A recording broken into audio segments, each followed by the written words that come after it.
안녕하십니까. 뉴스캔 SNSTV 뉴스 집중 시간입니다. 가장 관심을 끄는 뉴스를 골라 집중 분석하는 뉴스 집중 시간에는 한 뉴스에 대한 궁금증을 한 번에 풀어드립니다. 의원님, 그럼 처음 선거 부정을 어떻게 알게 되셨습니까? 제가 그걸 한 게 아니고요. 네. 당원분들이 이야기를 하고 계셨어요. 네, 당원분들이 이야기하고 계셨고, 저는 선거가 있었기 때문에 이 문제를 선거 전에 이야기하는 거는 당에 도움이 되지 않기 때문에 이 문제를 확실하게 짚고 넘어가겠다. 하지만 지금은 참겠다. 그리고 선거 뒤에 이 문제에 대해서 확실하게 하겠다라고 제가 트윗이나 제 블로그 페이스북에 제가 올려놨었어요. 그리고 선거가 끝나고 난 뒤에 많은 당원분들이 제기했던 문제나 제가 알고 있던 것들을 종합해가지고 제기를 한 거죠. 근데 제기할 때 제가 이제 검정부 지역위원장이라는 직책을 또 검정부 의원이라는 또 선출직에 있다 보니까 그래서 더 많은 관심이 있었던 거죠. 네, 그렇군요. 당내 문제를 외부에 폭로하는 것이 여간 어렵지 않았을 텐데요. 개인적인 고충도 많았을 것 같습니다. 폭로를 결심하셨을 때 어떤 심정이었습니까? 아니 솔직히 고민이 없었어요. 이거 잘못된 거니까. 제가 국민참여당 의원으로 있다가 통합진보당을 할 때 누구보다도 같이 가야 된다라고 하면서 당원들을 설득해서 갔어요. 그때 당원들이 하셨던 말씀이 글로 가면 민주노동한테 못 튄다라고 이야기해서 반대하시는 분들도 좀 계셨거든요. 그래서 한 10% 정도가 통합을 하고 가는데 오지 않으신 분들도 계시는데 제가 이야기할 때 그랬어요. 우리가 이야기하는 게 보편적 상식이고 보편성을 이야기하고 정의를 이야기하는데 그 사람들도 그 부분에 대해서는 동의할 거다.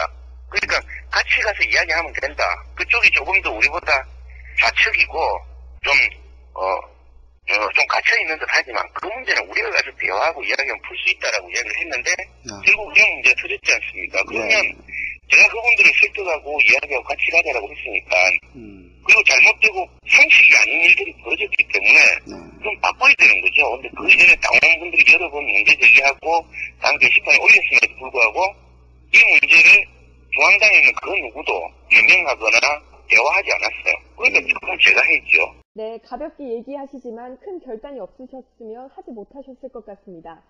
이번 부정선거 살해 사건이 앞으로 진보 진영과 정치권에 어떤 영향을 미칠 것으로 보십니까?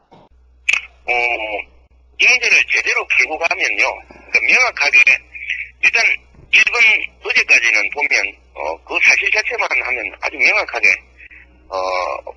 모습이지만 제대로 드러냈다고 봅니다. 근데 그냥 처리하는 과정이 필요하죠. 아직 누가 부정을 저질렀는가에 대해서는 밝히지 못했습니다. 그래서 2차 조사를 통해서 더 밝혀내야 되고요. 그러고 난 뒤에 그 부정을 저지른 세력들하고 거기에 관련되어 있는 비례대표 후보들까지 사퇴를 시킴으로 해서 그래서 맑고 깨끗해지면은 지금 현재로는 우리 통합진보당이 어려울 겁니다. 그런데 우리 존경하는 대통령 MB가 카드에서 한 말 있지 않습니까? 왜 부주를 안 주냐 라고 이야기를 했더니 괜찮아, 한국 사람들은 금방 잊어먹으라고 이야기했잖아요. 근데 저는 MB가 한 이야기 중에 유일하게 그 말 인정합니다.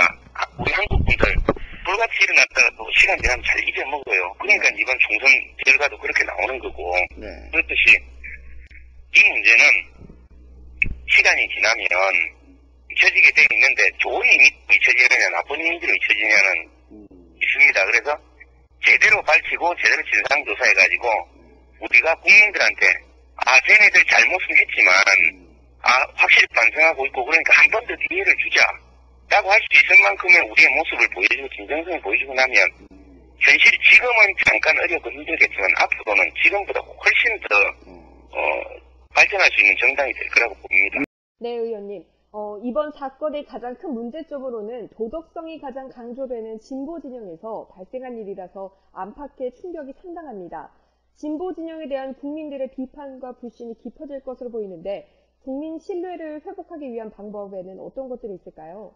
진보 진영, 저는 대국까지 깨끗하게 된다고 그렇게 생각하지 않습니다. 진보 진영도 그냥 일반적인 정치를 함에 있어서 조금 더 깨끗하고 바른 길로 나아가야 된다고 생각을 하고 있지만 꿈과 이상은 다른 게 정치 아닙니까? 그죠? 그렇기 때문에 처신을 잘하고 해야 된다는 건 맞습니다. 근데 이번에는 정말 잘못했죠. 근데 진보 진영한테 니네들은 배울 게 깨끗해야 돼라고 이야기한 것 자체가 저는 잘못이라고 생각해요. 네네. 자기들은 그렇지 않잖아요. 그렇죠. 자기들은 그렇지 않으면서 남한테만 너무 엄격한 자체를 경계되는 건 그건 잘못된 거죠.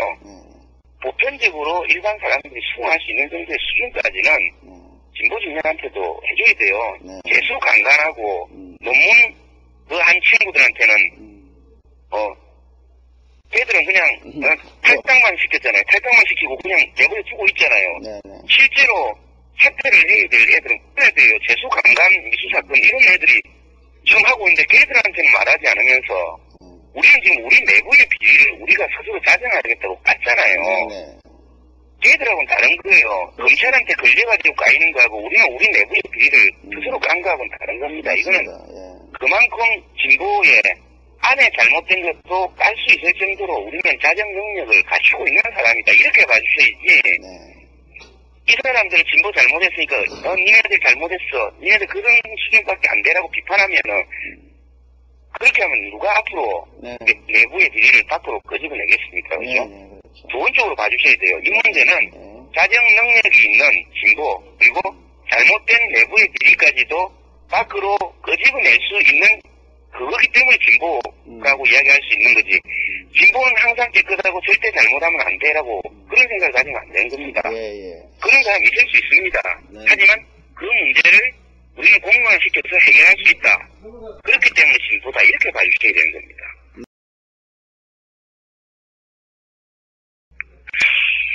일단 저는 당대표 사퇴하는 거 반대하고요.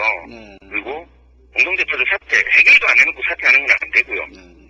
그리고 당 전당대회에 일정에 밀려서 뭘 한다 이러는데 지금 이 상황에서 전당대회 하는 게 무슨 의미 있습니까?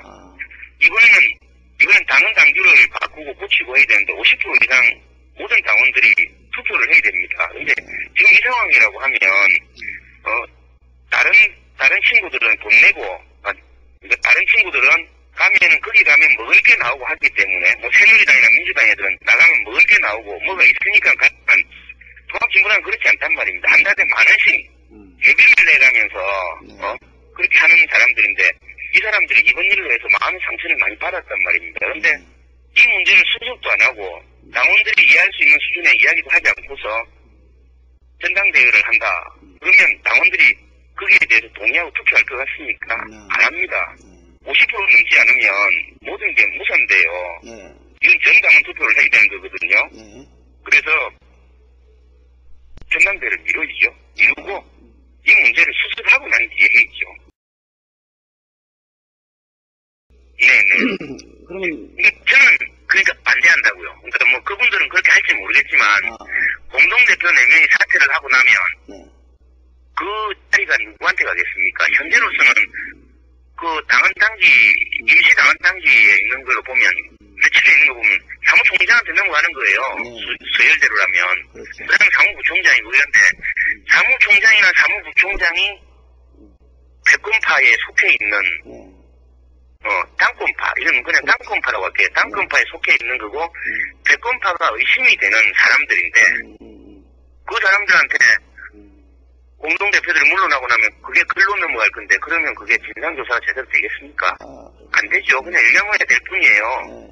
그렇기 때문에 사퇴하면 안 된다고 저는 말씀드립니다. 네, 지금 이정희 대표가 사퇴하면 이번 사건의 핵심 중의 하나인 당 사무총장에게 당권이 넘어가기 때문에 사퇴보다는 수습과 대안이 우선이라는 주장이시군요.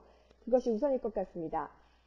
의원님 바쁘신데 인터뷰에 응해주셔서 감사합니다. 앞으로도 우리 사회의 정치 발전을 위해 큰 역할을 해주시길 기대하겠습니다.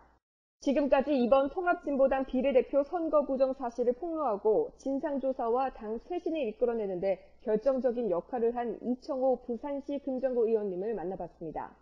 이청호 의원님 같은 분이 더 많이 나와서 부산시가 아니고 대한민국 국회에서 만나봤으면 좋겠습니다. 앞으로 이번 사건이 어떻게 전개될지 그리고 우리 정치와 선거 문화를 한층 발전시킬 수 있는 계기가 될지 두고 볼 일입니다. 지금까지 한 뉴스를 골라 집중 분석하는 뉴스 집중 시간이었습니다. 진행의 김조연이었습니다. 시청해주신 여러분 고맙습니다.